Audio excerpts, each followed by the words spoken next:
Bugün müğənni Tacir Şahmalıoğlu evladı Şahmalıya toy edir. Axşam.az xəbər verir ki, ifaçının oğlunun toy məclisinin ikinci günü şəhər restoranlarından birində keçiriləcək. Qeyd edək ki, Şahmalı ötən il Aytac adlı xanımla nişanlanıb. Birinci toy isə ayın 20-sində keçirilmişdi. Allah xoşbəxt eləsin.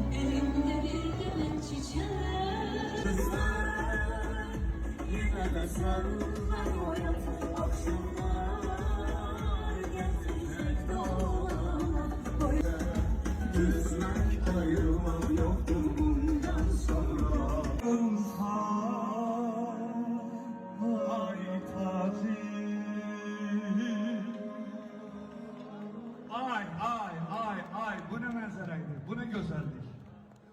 Tacir, arzum budur ki,